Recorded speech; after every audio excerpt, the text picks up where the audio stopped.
Okay, we're going to be starting. Thank you very, very much for coming to join us at Let's Talk About Death and Dying with Dr. Pippa Hawley and myself, Gaby Eirew. We're delighted you've chosen to be here. Thank you very, very much for trusting us. And just to reassure you, you're totally confidential. You won't be visible. And if you'd like to ask a question, you can subscribe and ask a question. I'll read it out, but I won't say your name. So people can ask anything they like. Dr. Pippa Hawley and I wrote Lap of Honour, a no-fear guide to living well with dying, because we both were seeing a lot of people with a lot of questions. Pippa will tell you about her work in a minute. I was seeing a lot of people through my app, RecordMeNow, and through being on the board of hospice, and often through Bucket List Festival, which Pippa set up. There were many, many questions, and with the pandemic, we're not able to see as many people in person at all compared to normal. And so we're delighted to be able to dispel myths and answer some questions here. We were quite frustrated as well by people getting scammed or by people feeling they needed to do something very alternative and maybe not getting the support that they wanted or the clarity on what was actually helpful and what might not be. And so that's something very, very important to us, is really giving you jargon-free, honest advice. To tell you a little bit about myself, I started in education and counselling, and I quite quickly transferred to get involved in hospice and reducing trauma in children and families. I was on the board of hospice for a few years, and I'm very interested in supporting families and when they're going through something that's very difficult to talk about. So my background included sexual abuse, bullying, and homicide. I researched for 5 years what 100 kids whose parents had died wished they knew about their dead parent. And through that, I've actually spoken to a lot of people who have particularly cancers, heart problems, lung problems, ALS, MND. And while I'm saying ALS, MND, I should say that although we have English accents, we're both based in Canada, but our work is international. Pippa has worked and taught and lectured around the world, and my app is active in 43 countries. So we are very comfortable talking with you wherever you're from. I'm delighted that you're here. Pippa, do you want to say a little about yourself? Yes, thanks, Gaby. Again, welcome. I'm so glad that people are able to take this opportunity to ask questions. As Gaby says, our motivation was to try to provide information for patients. I am a doctor. I work in the BC Cancer Centre in Vancouver. I founded the Pain and Symptom Management and Palliative Care Program there back in 1997.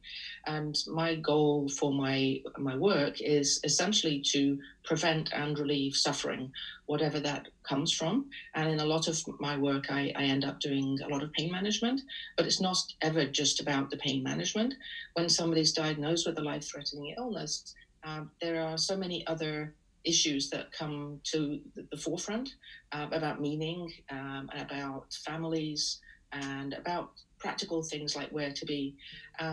I felt that I didn't have something I could give to my patients that would help them in between appointments to be able to fill in all those gaps in the information that I would like to give them, but didn't have time in the appointments, or the patient wasn't really ready at that particular point. There's definitely a sort of readiness about being able to talk about death and dying, just as there is in being able to, talk about sex. And there's a lot of taboo subjects, and especially if people have a culture where talking about possible end of life is a sort of taboo subject, it can be very isolating and lonely for patients who actually do want to talk about it. There's a sense of trying to protect people from bad news in the sort of magical thinking that if you don't talk about it, it won't happen. And clearly that's not the case. And many people I've cared for in my clinics have told me that they just really want to talk about it with somebody. And often it's really the strangest things that come up. I remember one lady who just, at the end of an hour-long consultation with me, trying to figure out why on earth she'd been referred, because she seemed to be totally fine. She said, well, just the doorknob conversation. Well, I just want to know whether worms can get into wooden coffins. Like, do I have to pay for a lead line one? I mean, that's such an out of left field question I wouldn't have anticipated. And I realized there are so many of them. So my goal with doing the book with Gaby was to try to provide information for people, which was as practical as possible, and tried to meet the needs of all the people who'd asked me the slightly out of left field questions that the medical system doesn't generally answer. So we haven't written a medical textbook. It's not a guide to how to do radiotherapy or how to negotiate dialysis or how to use your inhalers for your COPD. It's about how to do all the practical stuff around it. So I'm hoping that over the course of this live stream, we'll be able to cover some of what we cover in the book, and also have an opportunity for you to ask questions of us. So I'll stop here and hand back to Gaby. Thank you very much. I think there are quite a few themes. I think what you said is really important tonight. I think it's really about the sort of messy aspect of living and just being a person, and all the different roles that we're doing, and how to sort of live well with your condition, with advanced illness, while staying completely you. And I think that's something very, very important to both of us, is that throughout your treatment, you want to be completely you, with dignity, with respect, with a sense of yourself. And the more that you can have a sense of what's important to you and communicate that, the more that people can help you. Because I think doctors, nurses, counsellors, the whole team are interested in supporting you to be you. And the other thing is to keep asking. If you don't get your questions answered here, we hope you'll get lots from us, lots from the book, but keep asking. There's nothing wrong with asking. And in fact, often other people will be asking the same question or wanting to ask it. And there's nothing embarrassing. There's almost nothing we won't have been asked before, aren't happy being asked. And if we haven't been asked before, we're happy to learn along with you. When you have a session with a doctor, it might be different now in the pandemic. But if you can, keep notes, write questions in advance, eat well before so that you're ready. Have a friend that maybe can be there virtually or at the end of a phone, or arrange that there's time so that you can communicate and ask the questions you need to. And you know, either have a notebook or ask the doctor or nurse if you're able to record the conversation, because everybody pretty much will say yes, so that you can review it later. There's some research suggesting that in a doctor's appointment, people will forget 2/3 and only remember 1/3. So you might want to record it, or ask somebody in your bubble to sit with you and take down the other 2/3, especially if you get shocking or surprising news. Finding out that you're quite sick, or sicker than you thought, or that things have taken a turn in a different direction can be quite shocking. And so giving yourself time to accept, to maybe get back and ask questions later of your doctor, or to really have somebody supporting you, is very, very important, even if you're somebody who likes to do it on your own. And one of the things that Pippa told me about from Dr. Rob Buckman, an oncologist, is how doctors often tell people bad news. And we hope that if you're told any difficult news or shocking news, that you'll be told using Spike. And I'm going to share Spike with you here.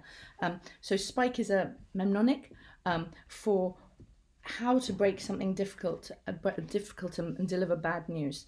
And the strategy is really something that you can use with people that you're telling, but I hope that it's used with you. So firstly, having a setting where it's calm and private and there's time. Then to understand the other person's perception, to get a sense of, well, what do you understand about your diagnosis? What do you think about the condition and how it's going at the moment?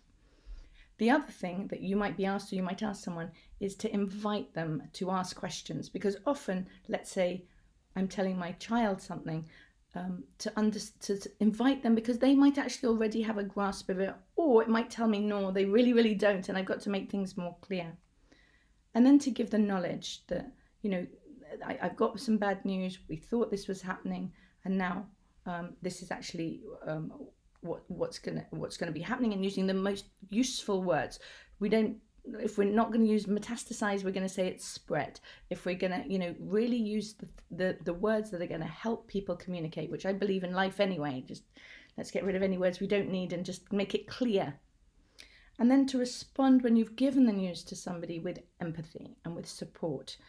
and then maybe the final, if it's spike or spikes, the final S is to really strategize and summarize. So this is what we understood, this is what's now happened, this is what we're going to do in the future, and how does that sit with you?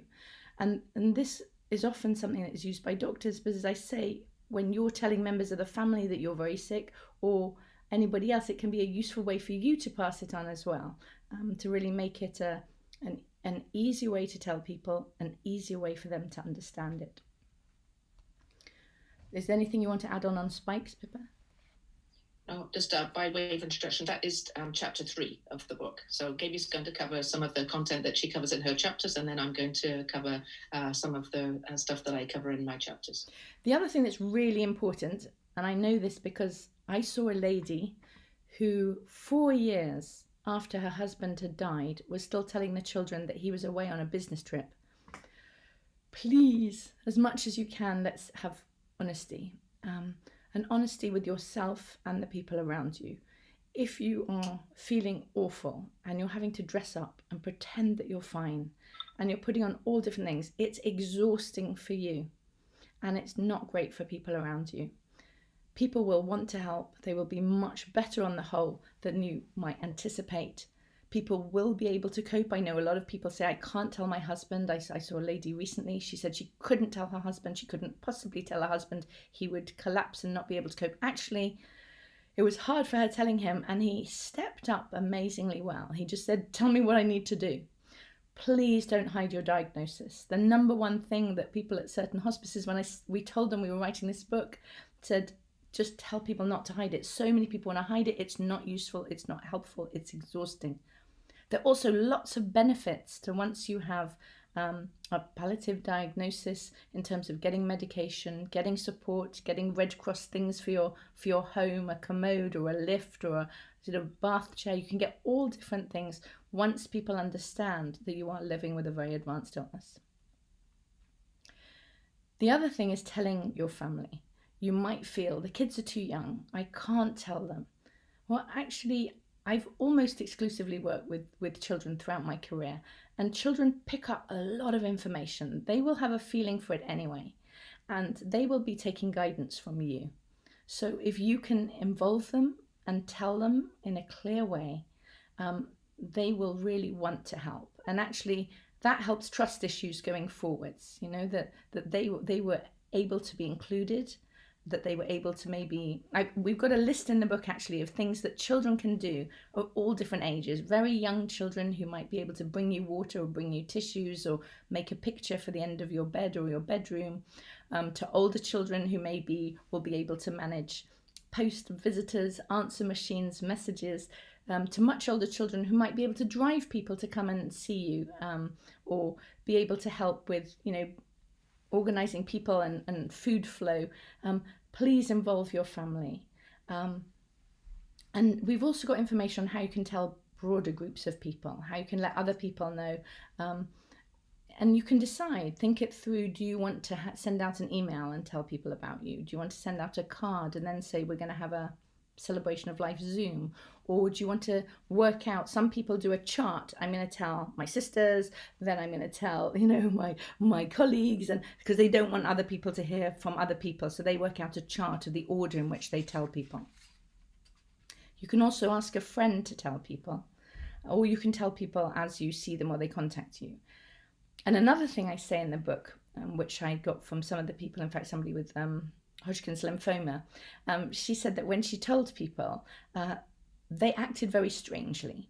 And I have to say that we're used to shock when people have car accidents, but we don't think about the shock when we tell our friends something, and it takes them a while to recover. And so what this lady told me is that she said, all my friends became these kind of caricatures. So we decided one would be like the Grim Reaper, who could only talk about the death, and she just lost this friend as a friend for a while.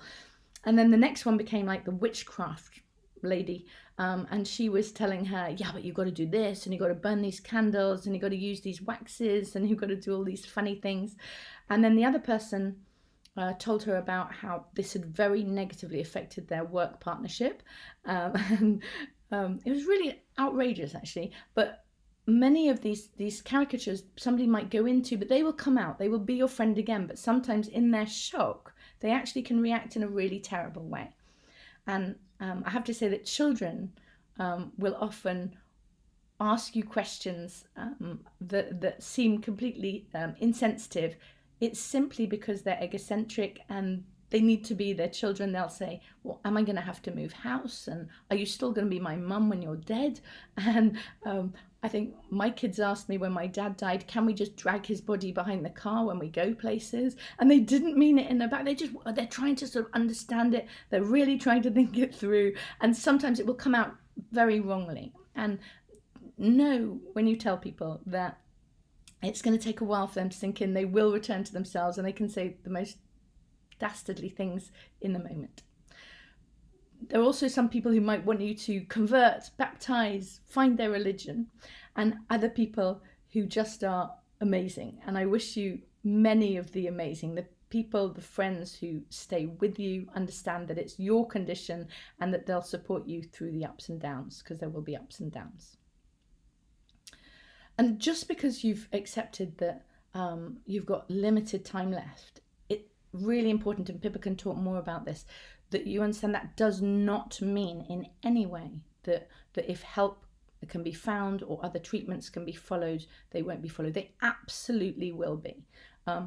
It just means that there might be a slight shift to more support, more care for your comfort, as well as the other looking into, is that right, Pippa? Looking into the, into the condition, looking after the disease and looking after you at the same time. It's not mutually exclusive. Just because you've been diagnosed with an illness that may or may not be curable, it doesn't mean that all the medical treatment stops. So modern medical care is holistic, and palliative care principles can be applicable at the onset of any illness and all the way through, whether you're going to get better or not. Yeah. So some people, quite a lot of people say, but I don't want to accept this diagnosis. If I go to the hospice, if I get palliative care, if I get palliative diagnosis, I've given up. And that's not at all true. It means that that's the support you're getting now, but you're getting all the other support as well. It just means you can kind of I see it as you're getting additional support. And it's additional support so that you're comfortable. And many people will say that they want to die at home or be at home for as long as they possibly can, and that's lovely. And wherever it's possible, people will help you to make that possible. You might want to think about the practicalities of setting up at home in terms of where you want to be. Is your home suitable? Could it be that you'd be better with a relative or being at home with somebody moving in? Obviously, with the pandemic, it's quite different. Some people I know have shifted, so whereas they would have been in their bedroom and had people come in, now they're increasingly wanting to set up their home bed by the window, so that if people are in the garden or can visit them outside, they can have that. And you might look at sizes and spaces. In the book, we talk about all the different things that you can do in terms of what you might want to pack away. You might want to put things that you really don't need for now, put them in a different room or put them in storage, or lend them to somebody so that you have space for your own comfort. And you might want to also contact the various agencies that we list that will give you free support, and your hospital or hospice will give you more information in terms of who you can borrow from. Our general rule of thumb is if the occupational therapist says you need this, take it. If you don't need it, just put a blanket on it, put it in a cupboard. But it might be things like a commode or some kind of a lift or support or extra armrests for your bed so that you're supported. Take the things, because they'll have good history and knowledge of this, and supportive pillows, and really make the area charming, so that you're comfortable sitting there, where you've got chargers, you've got a light, and where you can, if you've got a carer that can come in and sit with you, to have a seat and a light for them, because they might be working on different hours to the hours you'll be sleeping, and you'll be spending increasing times in bed and resting. So you really want that to be a lovely area for you. You might also want to have a fridge or lockbox, or certain part of the fridge if you share the house with anybody else. And coping with visits, the stream of people that you get is totally different now in the pandemic, but it might shift you to really thinking about what's going to work. We normally say have an open and closed window sign, like a hardware store, when you want to see people or not. You could have that on your window outside if people are visiting outside. And also I sometimes encourage people, more from the counselling side, to really be open to have a clock of how you feel. Like you might say, okay, I feel like being visited, or you can put it on your blog if you've got a blog or someone managing that for you, to say, I'm getting a bit lonely in the evenings. Can someone come and do a dance for me outside the window between 5 and 6, because I'm awake then and would like company. And equally, use your feelings to determine what you want. So if you feel like company, say that, if that can be happen. And if you feel like being left alone for a bit, or you're feeling a bit weepy, say that. Friends often want to help, and they might not know how. And one thing I'd also encourage you to do is to say what you'd like, because often people will say something like, oh, do tell me if there's anything you need. And my answer to that is say yes.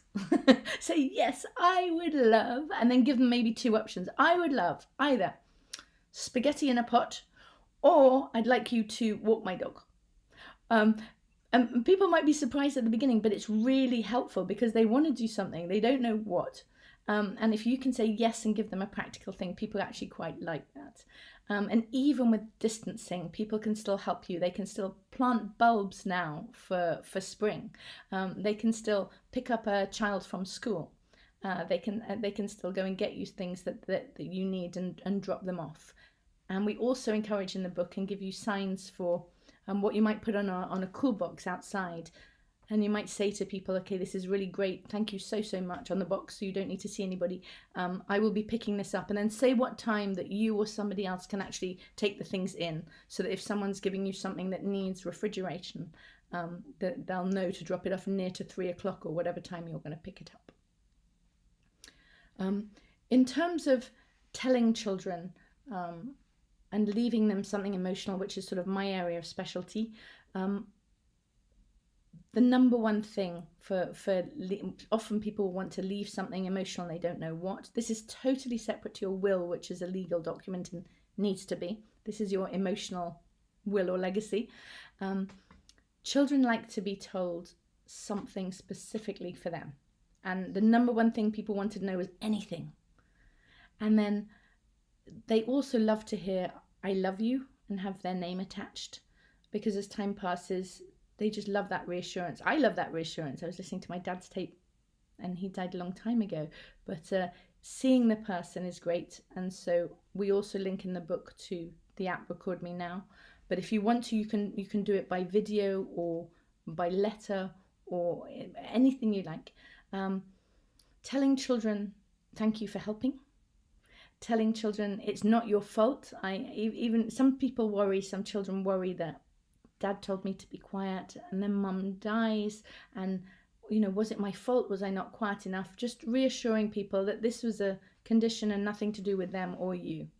And I have to say that I know with certain groups that I've worked with, there's been a lot more of a struggle because the fundraising for those groups has focused on being a warrior, battling cancer, being a survivor.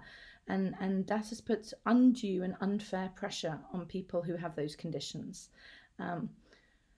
We're all trying to be well, and we're all dealing with whatever condition. And I don't think it's helpful for people to feel in any way that they've failed or not survived or whatever. We are just dealing with whatever conditions, and it's really the condition taking its course. No one's ever said to me when I've had dental treatment, go on, you can make this. I leave it up to how my teeth are going to do and how the dentist is going to do and how, our understanding is. I've had a lot of root canals. But I would say that really, not just telling your children that it's not their fault, but understanding in your heart that this isn't your fault, and that this is a condition that you have, and this is something, external, and we are no less and no more, whatever happens. You are completely you, and this is really, the condition is the condition's responsibility, not yours. So I don't know how you can best internalize that, but please know it, take it to heart, that the condition is what's doing the thing. It's not you. And in that way, being able to have a good death and being able to have a good life as yourself until the moment you die is really, really important for you and for all of us. And I mean that in all different ways. And I know that Pippa has helped people do the most fantastic things that were important to them, be it sailing from port to port and getting support from doctors internationally, or with me, I've certainly helped some people sneak out and go to dances when there wasn't the pandemic, or being able to go and see Prince at Hammersmith, or being able to have their rabbits, see their rabbits when they're in hospice. So I think our biggest take-home message is for you to be completely you, say what you need, and understand that the condition has come along. But like this little boy said to me, he said, I'm not going to get the cancer. I'm not going to let the cancer spoil my day, or something like that. And I think that's exactly right, to be completely you in all your ways. Because I work in a lot of legacy stuff, you don't as well. One of the things is that we're aware that there are companies that will try and sell you very expensive things, either very expensive treatments, and they'll say this is secret. And I have to say the other thing, and I can say this as a non-doctor, is that people will say, oh, there's this great new thing and this is how you access it, and your doctor won't because, well, they can't. That's rubbish. If the medical establishment understand that there is something useful that can be used, it will be used. And I have seen this time and time again. And so you will find people are really, and they will sometimes set up conferences. I've seen some very naughty conferences at very smart places, and that's not a fluke. I went to one at Imperial in London that was very peculiar and very alternative, should we say. And I didn't find much that was normal, and it had been rented to give the guise of it being Imperial's work. It was nothing to do with Imperial. And so being aware that you will get your support, and that you don't need to go out and spend expensive, buy expensive things or expensive treatments. And neither do you need to pay for a film company, as some people have, to record them. Great if you want to, but you really don't need to spend £2,000, £5,000, £10,000 and upwards making a video. You can make one for free yourself with RecordMeNow. You can use the book to find the questions. My dad left me quotes on coat hangers, which I love, because it means that, when I got dressed this morning to come and talk to you today, it was really lovely just having a quote from Shakespeare, or something from him, or something from me, or something naughty, just to start the day and say hello. And equally, we have taken jumpers from Grandpa and really broken them up into 7 little teddy bears outfits. They're all different ways that you can leave your sense and leave your message for other people, and be completely you about it. I know one lady who, she had no next of kin, but she had very good friends, and she made a video of her wine cellar. Another lady did her garden, actually, and the wine cellar, she said, okay, drink this bottle on the night that I die, drink this bottle when you get married. And it was really, really lovely. But you don't need to do it in an expensive way. You do it as you, and that's really important. I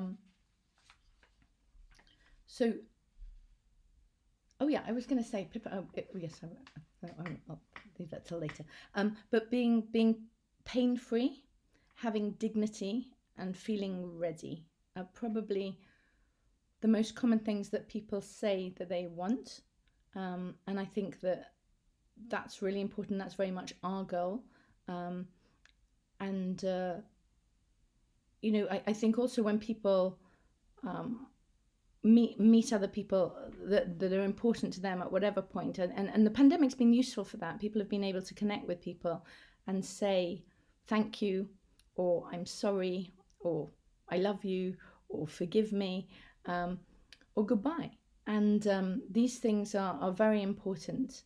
And sometimes when we do a life reflection, it's not just about the right life reflection for yourself just in that moment and realizing, actually, I thought I'd done nothing, but I've actually done a lot of things. But you realize, and I've done quite a lot with people, is that you realize all those little moments, all those little connections actually have had a huge impact on other people. And I think Pippa will talk more about celebration of life and meeting people. But sometimes we start off by saying, I can't die now, I haven't done enough. But when we do a life reflection for ourselves, we also realize the impact that we've had on other people. And sometimes, if we can do it early enough, people have said, you know what? I'm going to contact my cousin who I've lost touch with. Something like 8% of people are estranged from somebody really close to them. And it doesn't mean that there's going to be a Pollyanna Hollywood ending, but you can maybe help yourself and them to have some sense of emotional closure or emotional acceptance of each other. And that, you know, to say, we're different people. I'm sorry we didn't get along better. But I have the warmest, wishes for you.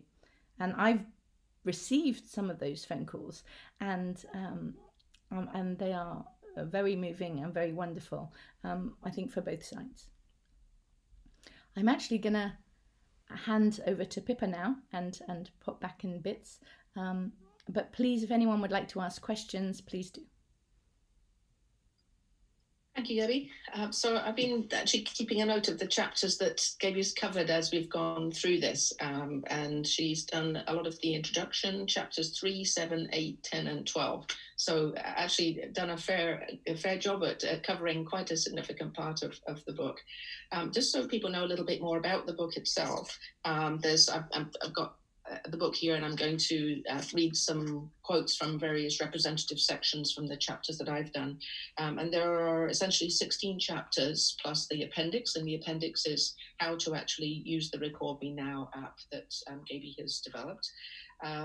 The first chapter is called How Long Have I Got? And it's about diagnosis and prognostication.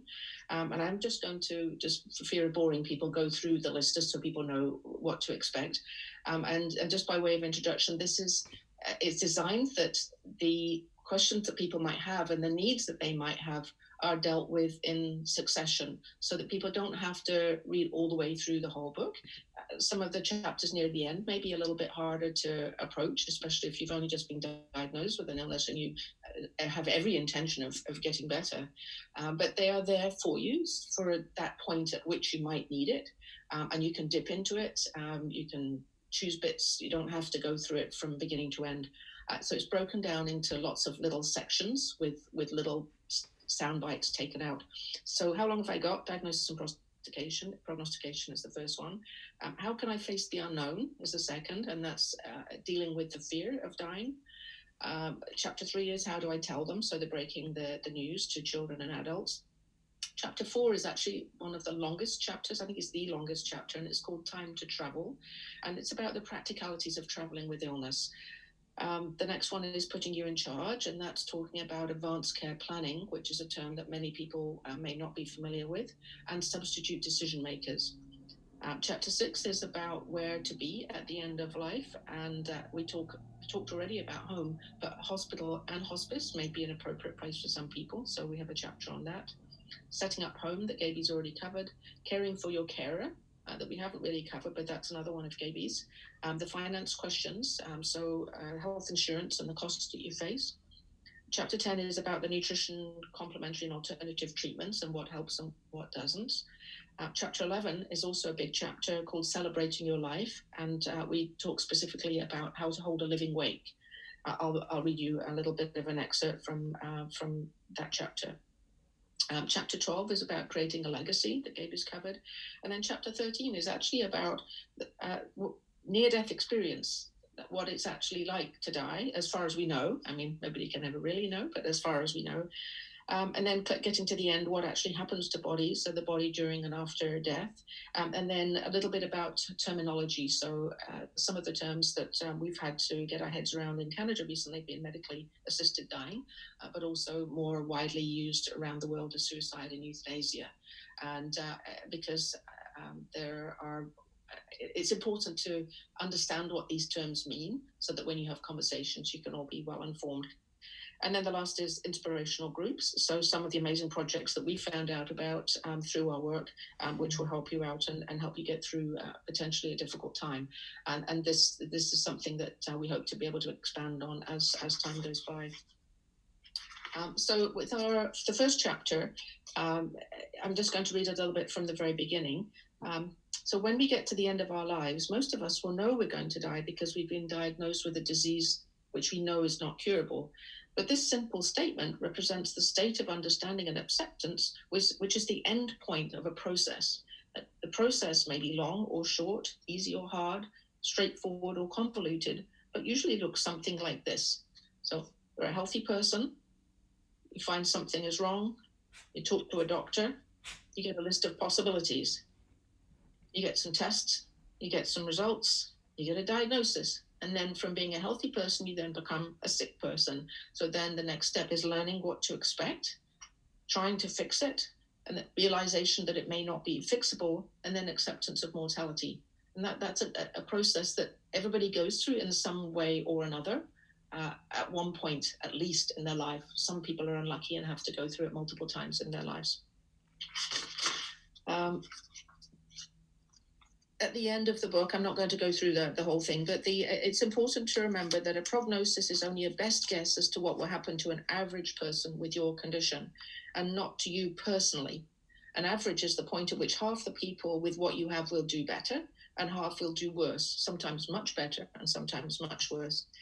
So why bother with prognostication at all, you might ask? A good question, and one which many people use to avoid the subject altogether.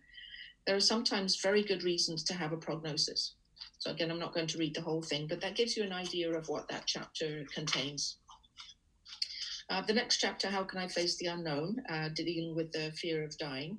And I start this with a quote from Ralph Waldo Emerson: "Knowledge is the antidote to fear." And many people are actually frightened more of things that aren't going to happen, the unknown, than things that are actually reasonable and rational to expect and to plan for. There's that quote, isn't there, that I've grappled with so many terrible things in my life, most of which have never happened. Mm-hmm. We have a section on religion and its role in coping, which I was going to read, but I think that Gaby has covered that already, so I think I'm going to skip that, and I'm going to go on to the next of my chapters, which is Time to Travel, the practicalities of traveling with illness. And at the beginning, I introduce it by, if you ask people what is on their bucket list, you will invariably see at least one travel wish. Either cruising the Inside Passage to Alaska, and because I used to work at St. Paul's Hospital, we used to take a large number of patients off the cruise ships to Alaska, and so I had a lot of experience talking to people about that particular bucket list item, and many other patients who've wanted to do other things like visiting the Galapagos Islands, Antarctica, or the far-flung parts of the world. That one particular wonderful gentleman who did the sailing trip that Gaby mentioned. Closer to home, Disneyland is on many people's bucket lists, especially children's, of course. A trip to one of the Disney theme parks is the most common request to the Make-A-Wish Foundation funds. My personal bucket list has always been at least half travel related, and though I've already ticked off many of the trips, I invariably add another one or two each time I get home. Becoming seriously ill compresses the time available to complete your bucket list travel dreams, but it can also give people the impetus to get on with them. So there can be a silver lining there. And sometimes something that might not be possible or easy to do in ordinary times, when people are in this situation where they know that time is limited, all of a sudden it becomes, well, why not? You can't take your money with you. We've always talked about having this trip, and we've always thought, oh, it's a bit expensive, or maybe we can't take that much holiday. Well, what the heck? Go for it. there's a number of stories about various different patients. There's one about a couple that were going to try to go to the British Virgin Islands, and quite coincidentally, when we had this conversation in the clinic, I had actually been to the British Virgin Islands for the first time recently, and I actually knew about the ferries and the ferry schedules being virtually fictitious at the specific place that they were going to. So that was just one example of how I was able to actually change their holiday plans to the point where it would actually be doable, whereas previously what they had intended to do was completely impractical, like arriving from Vancouver and going with a half-hour gap to get from the airport to the ferry, and then getting to their chosen destination on another island, which was clearly not going to work, and it would have been terribly distressing to them. So I was able to be that person that gave them that information, but there are many other people with many other situations who would be able to provide that same service.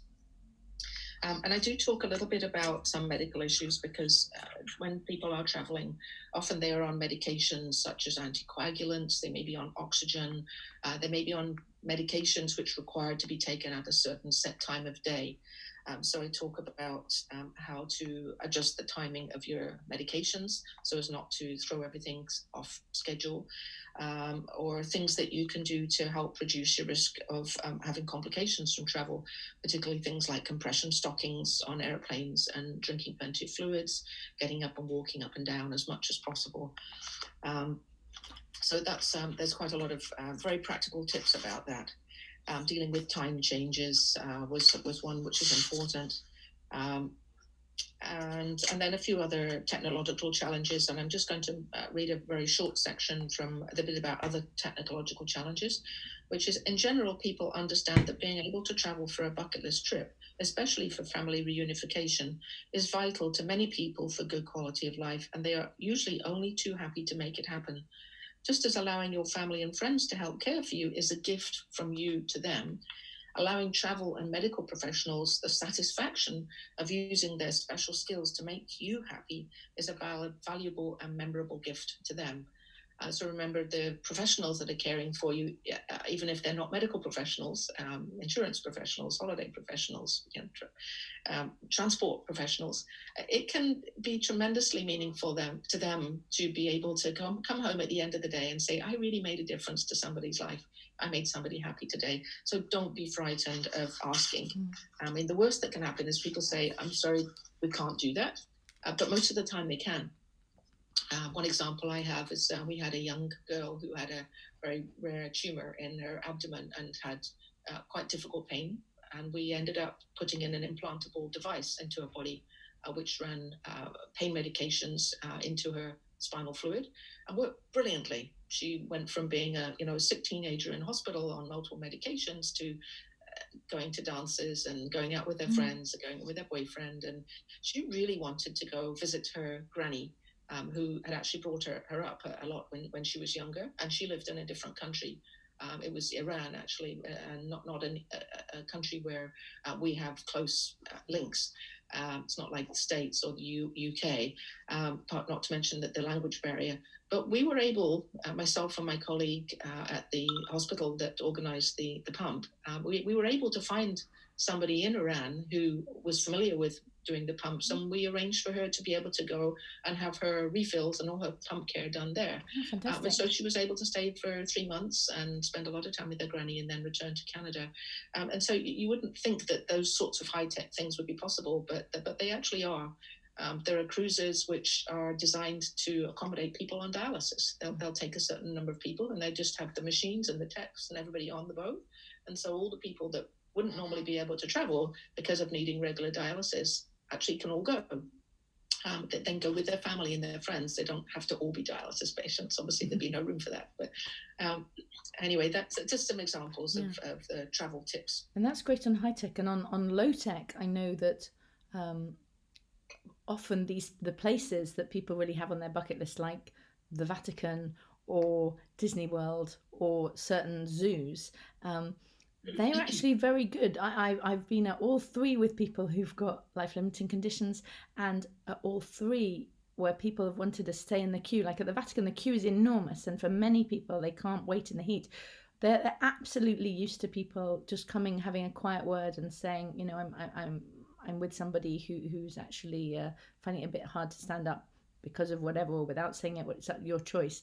But they will often know that people are coming there for something very special, and help you, you know, go a little bit ahead in the queue to get there and still have some energy for the day. Mm-hmm. Thanks, Gaby. Chapter 5, putting you in charge, advanced care planning and substitute decision makers. I think the most important thing here is to, as Gaby has introduced already, to understand the concept that you don't have to choose palliative care or hospice care or intensive medical treatment. People can have both at the same time. I actually have designed a model. It's called the bow tie model, which is a more accurate reflection of the current definition of modern palliative care, which is entirely appropriate, even when somebody has a good chance of being cured from an illness. So modern palliative care is appropriate if there's a possibility that you might not get better, not a probability. So it's important for people to understand that they need to continue to have disease-modifying treatment at the same time as having all of the treatments that might help them to survive for longer or to be cured. And there are some quite important pieces of paper that vary a lot from one country to another. So we've tried to choose some examples and try to use terminology that is appropriate for all the settings. But a lot of them, though they may have different actual words, they have the same intent. In Canada, there's a document called a medical order for scope of treatment, which is kind of the medical equivalent of an advance directive. And an advance directive might also be termed a living will. And these are documents that are specific about saying what you as an individual would want for your care should certain things happen in the future. Completely hypothetical a lot of the time. If, for example, you had a particular wish not to be transfused if you were a Jehovah's Witness, you know, if you collapse on the street because you've been hit by a truck and nobody knew that, you could potentially end up being transfused against your expressed wishes just because people didn't have access to the paperwork at the right time. So there's a lot of discussion about how that's sort of the most sort of obvious example, but there are many other examples of things that people want or don't want that have to be written down or communicated to somebody who's likely to be with you when they happen, like your partner or a parent if it's a child, so that we can make sure that your wishes are respected and not overridden because of ignorance. So having the documentation done, like if you would not like to be resuscitated, should you actually die of whatever illness you have, like you've been to ICU 3 times already for your COPD, it was a miserable experience. You never really recovered to the point you were at before the episode, and you made the decision that you didn't want to do that again. Put it down in writing and tell your loved ones so that there's no chance that your wishes will be overridden. So there's quite a bit about the paperwork of advanced care planning, and we try to make it as non-technical as possible, but at least it'll help you to interpret some of the documents that you might be faced with having to consider signing, and some resources that you can look at. There's some excellent resources with videos that can be very helpful in explaining some of the concepts. Home, hospital or hospice, deciding where to be. I'm just going to read you a little bit from the introduction of this. Health administrators pay a lot of attention to the place where people die. Dying at home is generally felt to be a good thing. This is partly because if you ask healthy people where they would prefer to die, they usually say at home, of course. It's also a lot cheaper for the healthcare system to not have sick people in hospital, because out of hospital, the costs of care, which I don't mean just being financial, but financial and social, are pretty much all passed on to the family. So there is still the same cost. It's just that it's not paid by the taxpayers. It's paid by the individuals receiving the services. And neither of these reasons are very sound when you think about them. Healthy people are usually thinking about where they would actually prefer to live, not to die. When you're not very healthy, in fact feeling ill, the whole decision-making process looks quite different. There are pros and cons to being at home right to the end, and it is important to understand the options available to you for your last weeks or days of life. To a great extent, this chapter is designed for people living in countries with a fairly sophisticated healthcare system. Though many developing countries have some areas with excellent services for end-of-life care, they tend not to be consistently available, and their capabilities may be much hampered by lack of local people, expertise, or available drugs for symptom management. Patients in some countries do not even have access to essential pain medications such as morphine. However, even in developed countries where access to medicines is generally good, there may be parts of the country which are lacking in services. So I'm not going to go into any more details on that, but can I touch on that and say that, that I completely concur with it, that often people have an idea of where they'd like to be, but sometimes people are absolutely certain they want to be at home, but then when they feel really awful or they see how much it's putting on their family, and then they go to a hospice, and some of these hospices are beautiful and really supportive and have fantastic double beds where you can sleep, or they have, you know, showers they can access, and they can get medication. And sometimes the families can also say, you know, God, he can just be my dad again, rather than me being this exhausted, kind of annoyed carer. Sometimes it works wonderfully. And people often feel much safer when they're in a hospice because they know that there are qualified staff available 24/7 for them. So particularly if you're short of breath, or if your loved one is confused and possibly not even appearing to be aware of where they are, sometimes hospice or even hospital, if it's an acute issue that you haven't had time to get your head around yet, sometimes that can actually be the best place. And there's some photographs and descriptions of those types of care settings, which will hopefully give people a little bit of an idea what to expect. Yeah, so I guess ideally saying this is what I'd like, but being open to change if you need to be. Yeah. The next chapter of mine was the finance questions, and these things do vary a lot from country to country, but we've tried to be as comprehensive as we can with some of the categories of cost that you might need to consider. There are some things that Gaby mentioned earlier, things like needing a commode, and people might go, oh, a commode? I can't go to the toilet. Well, these things can be sometimes shocking to try and imagine yourself in a different situation where you're not as functional as you are used to being. And for some people, not being able to go to the toilet by themselves may be emotionally catastrophic. But in reality, once people get used to it, most of the time people adjust very quickly. I have a note about some of these particular aids, like mobility aids, like canes, walkers, wheelchairs, etc. These may sound scary, but remember that they are designed to increase your independence and allow you to do the things you enjoy at home and not in hospital. They are worth paying for, are best acquired early so that you don't run the risk of being stuck somewhere and not able to get around comfortably. There are some pretty cool looking mobility aids available now, and the freedom to be able to go out and not worry about having to rest or stop on the hill where there is nowhere to sit down can be liberating.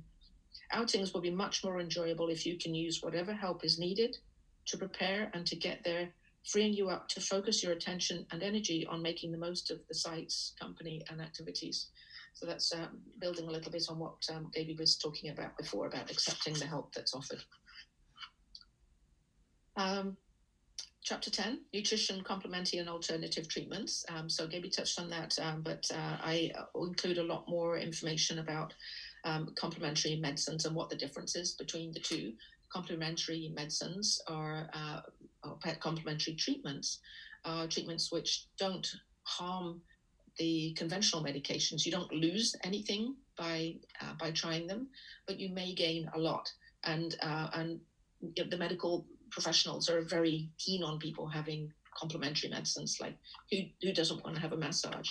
Even perfectly healthy people want to have a massage every now and then. It just feels wonderful. And there's actually nothing wrong with any of these kinds of things. Treatments like acupuncture, really very little risk of harm from them. But alternative therapies are, as I say in the book, on the other hand, are a very different kettle of fish. Sorry about some of the English colloquial terms.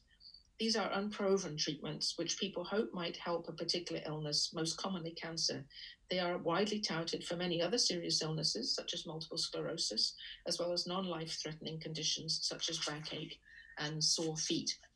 Alternative therapies are unproven, but being sometimes based on a vaguely plausible scientific principle, they are sold as scientifically proven to desperate people. They might be offered by naive but well-meaning purveyors, and they might be harmless, like a cold remedy, or they might be marketed as part of a cynical exploitative racket. Alternative therapies can be potentially dangerous, such as intravenous infusions or coffee enemas. The best case scenario is that an alternative treatment may eventually be found to be helpful, and the inventor is a true pioneer, but these stories are very rare. The worst case scenario is that the treatment is one that has been proven to be useless in proper trials, such as angioplasty to the neck veins for multiple sclerosis. These treatments can actually be worse than useless, having killed people. And I do include a section about medical use of cannabis. For those of you that might have Googled Gaby and myself, you may see quite a lot of references to me with my work on use of medical cannabis for symptom management in cancer patients. And I'm actually just embarking on a very large clinical trial across Canada looking at the use of cannabis oil extracts for management of cancer-related symptoms. So I couldn't do the book without mentioning a little bit about medical cannabis, but it's so commonly used by so many of our patients, not just with cancer, but with many other conditions. I feel it's important to at least provide some basic information on that. So that's in there. So the best thing really with any alternative or complementary treatment is just to check with your doctor first, please, before you sign up for anything or before you buy anything. Just check, because some things they'll say absolutely go ahead, it's going to do no harm, and other things they might have big concerns, and listen to them. Nobody is hiding anything. I mean, I have a lot of people who say, oh, it's being hidden from us. It's not. Doctors want you to be well, nurses want you to be well, we all want you to be as well and as good feeling as you can be. Just run it past somebody, please, first before you embark on it. Yeah. I mean, there are still some people who I see who do have this sort of deeply held conspiracy theory misconception, and especially if I know an oncologist who's died from that particular condition or has had a partner who's died from that condition, I'd say, don't you think that if something would actually work, was going to be helpful, wouldn't they have used it for their own family, or wouldn't they have used it for themselves? The deeply held conspiracy theories are very, very hard to shift, and it's much better if you can be educated in that you're going to be vulnerable to people targeting you with these conspiracy theories early on, and then you can prevent yourself from going down that rabbit hole. So the next chapter is Celebrate Your Life, Holding a Living Wake. I've had a number of patients who've gone on to have a living wake. Essentially, it's a great big party, big shindig, for people to have an opportunity to show how much they love you and what they remember, to reminisce. And there's one particular invitation that I wanted to read part of for you, because it was from a patient of mine who kindly gave permission for me to put this in the book. And it's just so funny, and it's so fitting for this personality. He was just such a quirky, funny, lovely, kind man, and I thought it really epitomized him very well. Time is running out. Can't say how much time I have left, but according to sources usually deemed reliable, my days are definitely numbered, though I'd always hoped they'd be lettered instead. 2 years ago, I attended a bucket list festival and learned about living wakes. That was one that I ran. You can look it up if the concept isn't clear. If you're not doing anything on October the 4th, come on over and find out how it works. Consider it an opportunity to tell me what you really think about me before it's too late. I consider it an opportunity to tell you how much you've meant to me and my best friend over the years, particularly the last 2 decades when it was pretty much a day-to-day proposition. There are so many of you who made the struggle worthwhile, and thank you for helping me stay the course. In my usual traveling, hopefully, frame of mind, I'm calling this the first annual JF Living Wake. So if you can't make this one, stay in touch for the news of the next. The only condition for attendance is that you come empty-handed. Bring a smile, a thirst, an appetite, and if you like, a story or a song. We'll lay on some cheap beer, homemade wine, soft drinks, and nibbles. I'm going to go on. I'm going to say on that one that some people feel that celebrations of life are off because of the pandemic. They're actually not. You can just do them in a different way. I've been to one very fantastic Zoom one where people were asked if they wanted to share something. You use the hand up sign and you can share your story of the person.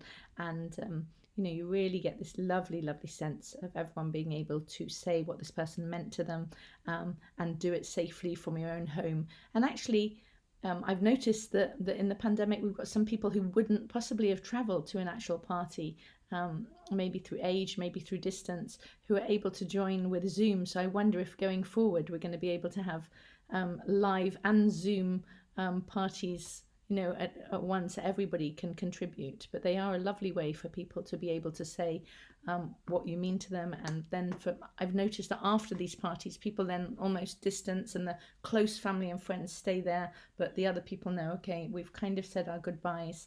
And Pippa writes about, how to time it in terms of your medication, and how to run these parties so that you get enough rest, and that it is really a lovely opportunity. I think we both really appreciate them. Thank you. Lovely. It's my husband, Nick. An example of good support. I'm just going to whip through the last few because we're getting short of time, and we did want to make sure we had enough time for people to ask questions. I don't know if Gaby, if you've seen any in the chat area. I haven't got any in the chat there, but I have got some that I've been getting that I'm gonna go through. Yes. Okay, I'll be quick as I can then. So chapter 13, near-death experiences, what it's like to die as far as we know. And again, I tell some stories about people that I've cared for, because I ended up doing an awful lot of internal medicine rotations because I moved countries twice, from the UK, then to New Zealand, and then to Canada.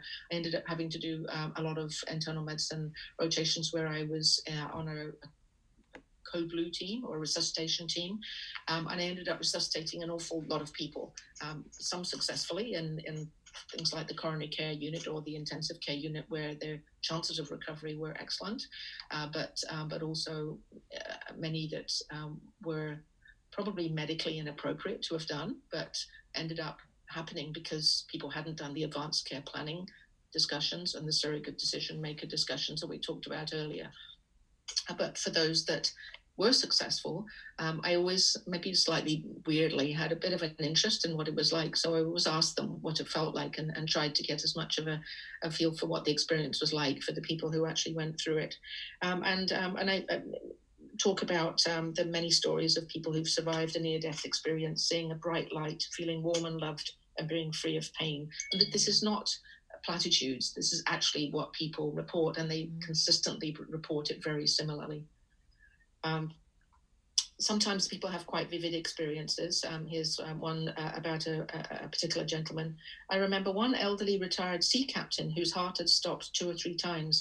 We got it beating, and while returning to consciousness, he called out, "Women and children to the boats!" Clearly having a vivid experience, he was subsequently able to describe with lots of chuckles. The next chapter is a shorter one, What Happens to Bodies and the Science and Practicalities of After Death. And I talk a little bit about the physical side of things, like what actually happens to the body, just so people can have an idea what's going to happen. And then we talk quite a bit about aspects of burial and some of the things that people have come up with all around the world. For example, coffin clubs in some places.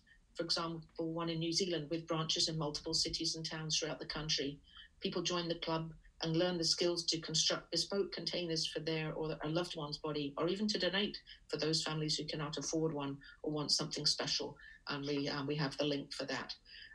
So talking about green funerals, what happens with cremation, donating your body to science, organ donation. These things are actually really important to think about beforehand, because when it actually happens, if you haven't had those conversations and people don't know what you want, you may miss out.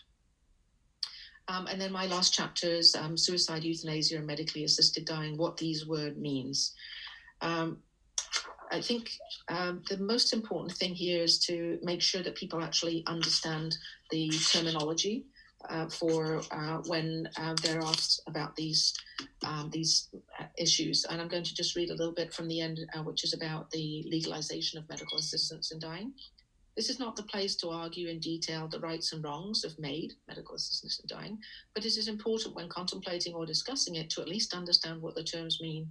If you live in the part of the world where MAID is not legal, you may be presented with the opportunity to vote for it or against it in some form in the future. They just went through this, I think, in New Zealand. Please be as informed as possible, and whatever you decide, make sure your choice is based on a clear and accurate understanding of the issues. A prerequisite should be that every citizen has access to the specialist palliative care and other physical, social, psychological, and spiritual supports necessary to ensure that people are not forced to choose MAID when their suffering would be preventable or treatable if those supports were in place. I think it's really a key concept. We know that from the legalization of assisted dying in Quebec, that after a referendum, there was a large survey done, and in actual fact, more than 50% of the people who had responded to the referendum actually didn't have a clue. They didn't understand what it meant. Wow. So it was based on totally incorrect foundations. So I'm going to finish there, and I'm going to let Gaby maybe add anything that she'd like to, and then we can go through the questions. Yeah, no, very helpful. Thank you very, very much. A question straight away on fear of dying. What is fear of dying? It's different to different people, but the way I see it is people come to me sometimes sort of paralyzed in decision making, and they're so frightened of what might happen when they die that they're unable to actually live in and enjoy the pleasures of life as long as it lasts them. In fact, some people are so frightened of dying they actually commit suicide, which sounds really weird, but that can be a reason for people asking to be assessed for medical assistance in dying, so that they can feel that they have some sense of control of it. I think the biggest part of it is probably loss of control. People are just so frightened that they might go to hell, or that it's going to be painful, or that it's going to be awful for their loved ones around them. Most of the vast majority of the time, this is not the case. When people die expected deaths from conditions like strokes, end-stage heart disease, kidney failure, cancer, the vast majority of the time it's very peaceful, and people just kind of drift off. They get gradually more and more sleepy, spend more and more time in bed, less and less time wanting to talk, stop eating. People just don't feel hungry anymore. People stop drinking, and then they just drift away. And it can be an absolutely wonderful, meaningful experience. It's not always like in the movies, but in general, it's actually, I've seen a lot of people die like that, and it really is true that dying is not something that people should be frightened of. And when you explain to them what the process is when our bodies shut down painlessly, and then our brains, the final organs, start to shut down with this big shower of neurotransmitter release and dopamine and all these pleasure chemicals, and people seeing the light and feeling warm, feeling like they're leaving their body and leaving all their suffering or troubles behind, it becomes something sometimes even to look forward to. Kind of like one person who come back from it actually described it as an orgasmic experience. And so once people understand that it's not something horrible, then it enables them to just compartmentalize that fear, just dismiss it, put it on a shelf. This may be still there a little bit at the back. They don't know quite what happens afterwards, but the actual process of dying can then be compartmentalized away. And people can look forward to doing as much as they possibly can for the time that they have available. I don't know if that answers the question. Yeah, no, that's really, really good. It actually brings up the idea around it's not just your body. You are a whole person. And I really encourage people. In the last 20 years, I think we've both seen enormous increases in just how much support there is for you and your family. So tap into it, whether it's counselling or art therapy, or now I know certain groups have got spiritual and compassionate support. It doesn't have to be religious. I think people think, oh, it's going to be a priest. No, it's going to be, whatever you kind of sign up for. But see what's available, and please look after your mental health as well. Because it is a big challenge, it is a big ask of you, it is a big shift. But as you're coming to terms with it, it's really great to have somebody to bounce the ideas off. One of the groups that was really helpful for me when I was making the app was actually talking with a metastatic group for women who had cancers that were spreading, and they were fantastic. And often the other stuff strips away and you're left with just this honesty and this humor, and they are amazing groups. And I know that many people, when they do tap into sort of specialist groups or supportive groups, get a lot of support. So and love those friends, and I would really encourage you to get that support and see what's available, and you can ask with your local groups.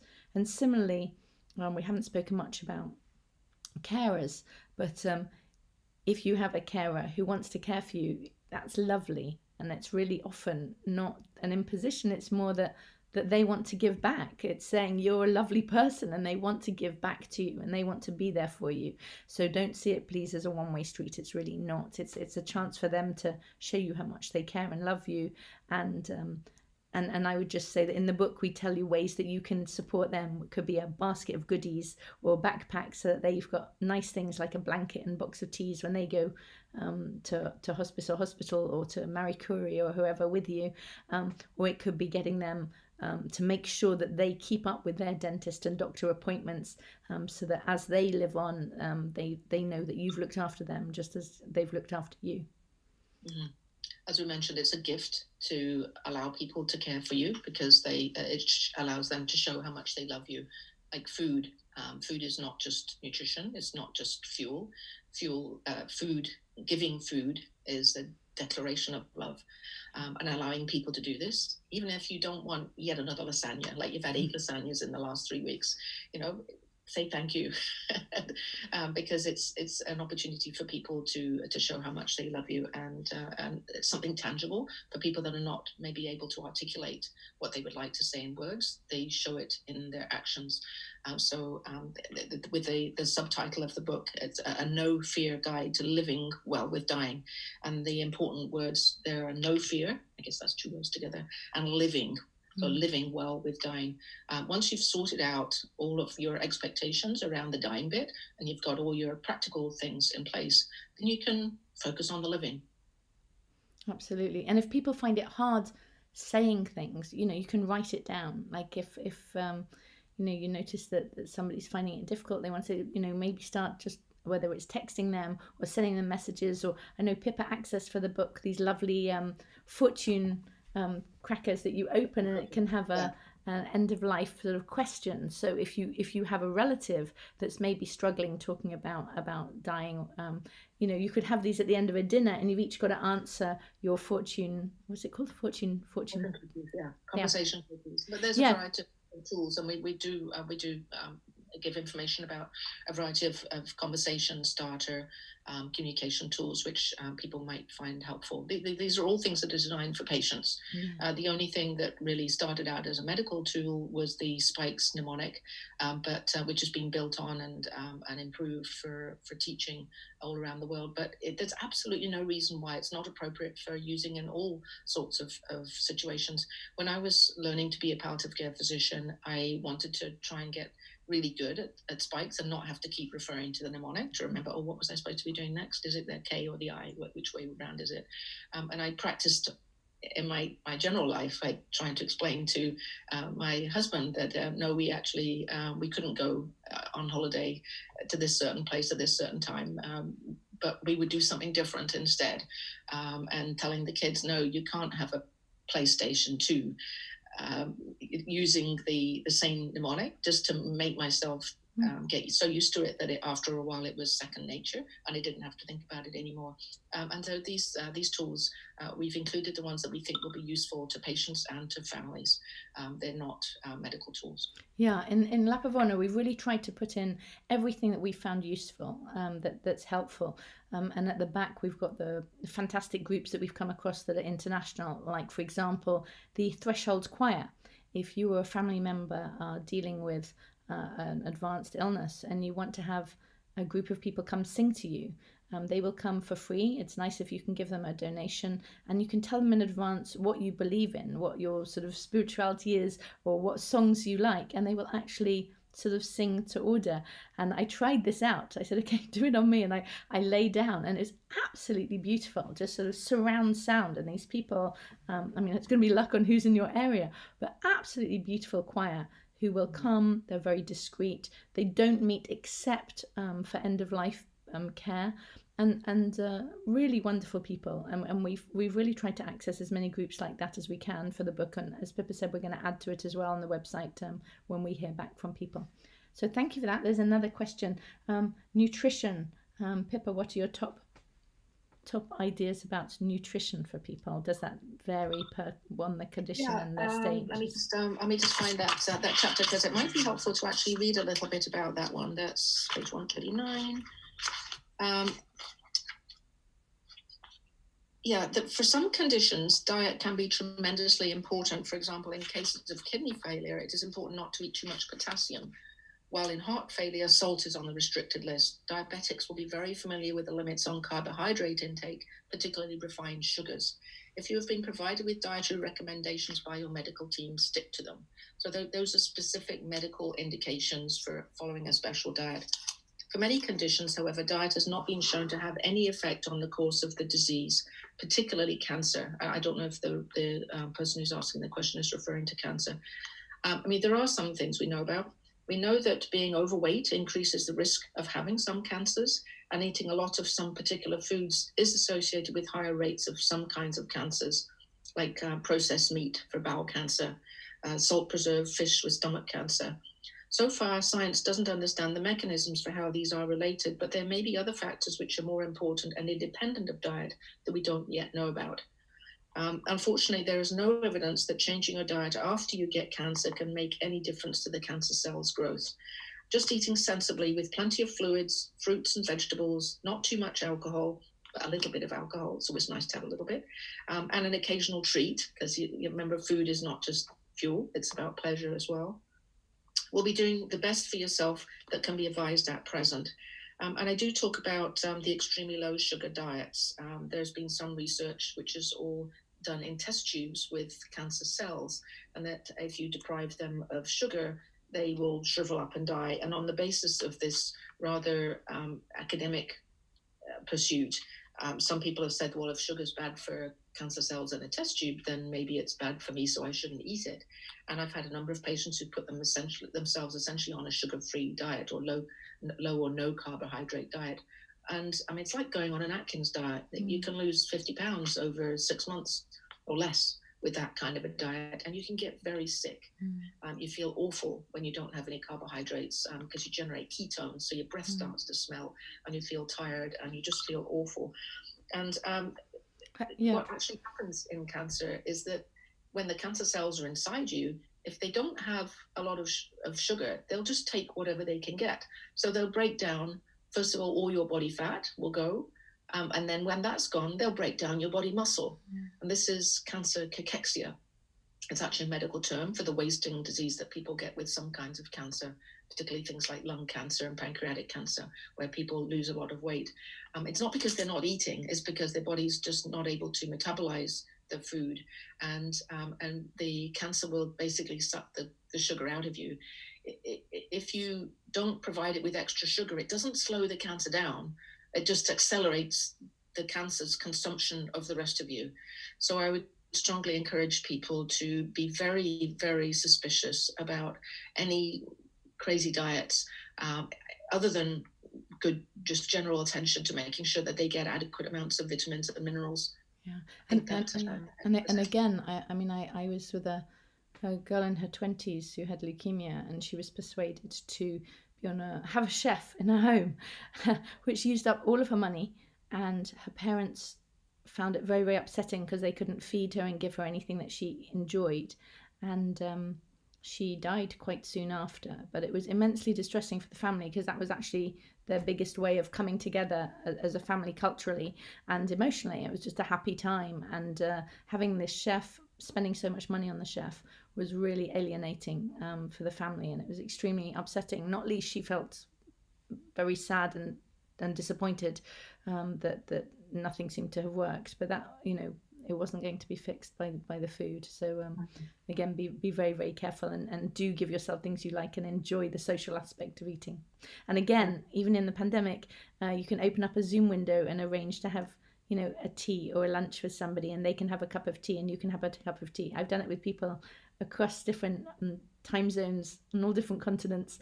You both agree to have a cup of tea and something nice and just chat to each other. Have we got time for me to tell a very brief story? Please. I had a patient, lovely guy, who was being influenced by family and friends, well-meaning, about trying to use diet to try and cure his metastatic colorectal cancer. And he got very sick. He lost a lot of weight. He looked like he was getting very close to end of life. And so he ended up being admitted to a residential hospice, where it was expected that he would probably pass away within the next few days to weeks. Whilst he was in the hospice, he wasn't able to access all of the special foods and the smoothies that his well-meaning family and friends had been feeding him. He had to eat the food that they gave him in the hospice, which did actually have a really nice chef. And they had lots of volunteers would come in, and patients' families would come in and share their mince pies or their cookies or whatever. Anyway, he ended up putting on 30 pounds. He got a dog. I don't know where he got this dog, but he got some dog that somebody was trying to offload. And then he bought an ancient old car, which cost nearly nothing.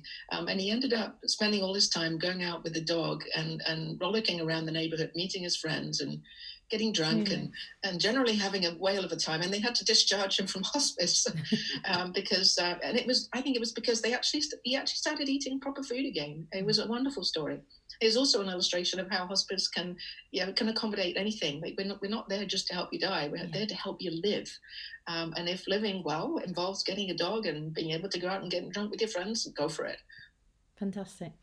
I think that's a lovely place to end, actually, because we're all about lap of honour, no fear guide to living well with dying.